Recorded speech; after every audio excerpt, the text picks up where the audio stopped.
ప్రేమగల తండ్రి, ప్రార్థన ఆలకించువాడా, నీ పవిత్ర పాదములకు హృదయపూర్వకంగా నమస్కారములు. నీ కుమారుని యొక్క ప్రధాన యాజకత్వాన్ని బట్టి అనేకమైన ప్రార్థనలకు జవాబిస్తూ మమ్మల్ని ధైర్యపరుస్తున్నందుకు వందనాలు చెల్లిస్తూ ఈ సమయాన్ని దీవించుమని ప్రభువైన యేసుక్రీస్తు నామములో స్తుతించి ప్రార్థించి వేడుచున్నాము తండ్రి, ఆమెన్. జనవరి 19 ఎడారిలో సెలయేర్లు అనుదిన ధ్యానమాలిక.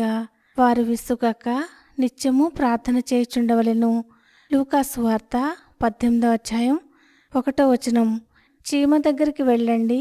తామరలేని ఒక సంఘటనను తన స్నేహితులకి ఎప్పుడూ చెబుతుండేవాడు. ఒకసారి నేను శత్రువు తరుముతుంటే పారిపోతూ ఒక పాడుపడిన భవనంలో తలదాచుకున్నాను. అక్కడ కూర్చుని చాలా గంటలు గడిపాను.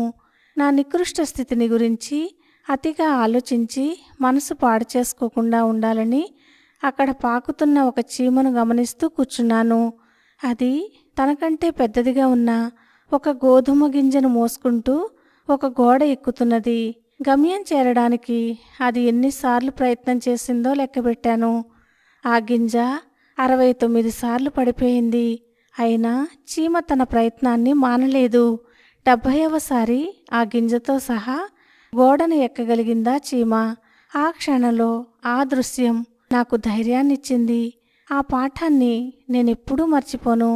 గతంలో ప్రార్థనలకి జవాబు రాలేదన్న కారణం చేత సోమరితనంగా యథాలాపంగా చేసే ప్రార్థన విశ్వాస సహితమైన ప్రార్థన కాదు. ప్రార్థనలకి జవాబు ఇంతవరకు రాలేదంటే ఆ జవాబు అతి సమీపంగా ఉందన్నమాట. ఇలా అనుకుని చేసేదే నిజమైన ప్రార్థన. మొదటి నుండి చివరి దాకా మనం యేసు ప్రభువు ఉదాహరణలను పాఠాలుగా తీసుకోవాలి. దీర్ఘశాంతంతో చేయని ప్రార్థన, నివేదనను పట్టువదలకుండా మరీ వినిపించని ప్రార్థన, చేసిన కొద్దీ బలంగా చేస్తూ వెళ్ళని ప్రార్థన ఫలితాలను సంపాదించే ప్రార్థన కాదని యేసు ప్రభువు చూపిన ఆదర్శం మనకు బోధిస్తున్నది. సంగీత విద్వాంసుడు రూబెన్ స్టీవ్ ఒకసారి అన్నాడు, సంగీత సాధనను నేను ఒకరోజు నిర్లక్ష్యం చేస్తే ఆ లోపం నాకు తెలిసిపోతుంది. 2 రోజులు నిర్లక్ష్యం చేస్తే నా స్నేహితులకి తెలిసిపోతుంది. 3 రోజులు నిర్లక్ష్యం చేస్తే నా కచేరీకి హాజరైన వాళ్ళకి తెలిసిపోతుంది. ఇది చాలా పాత సిద్ధాంతమే. సాధన మనిషికి నైపుణ్యాన్ని సంపాదించి పెడుతుంది. మనం నమ్మకంలోనూ ప్రార్థనలోనూ దేవుని చిత్తాన్ని నెరవేర్చడంలోనూ ఎడతెగక ఉండాలి. ఏ కళలోనైనా ఒక కళాకారుడు సాధన మానేశాడనుకోండి, ఏమవుతుందో మనకి తెలుసు. ఇదే సూత్రాన్ని, ఇదే సామాన్య జ్ఞానాన్ని మన ఆధ్యాత్మిక జీవితంలో అనుదినం అవలంబిస్తే మనము సర్వశ్రేష్టతను సంతరించుకోగలం. డేవిడ్ లివింగ్స్టన్ ఆశయం ఇది.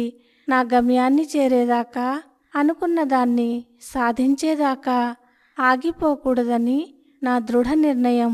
తడబాటు లేని నిశ్చయంతో, దేవునిపై విశ్వాసంతో ఆయన విజయాలు సాధించాడు. దేవుడు ఈ మాటలను దీవించునుగాక. ఆమెన్.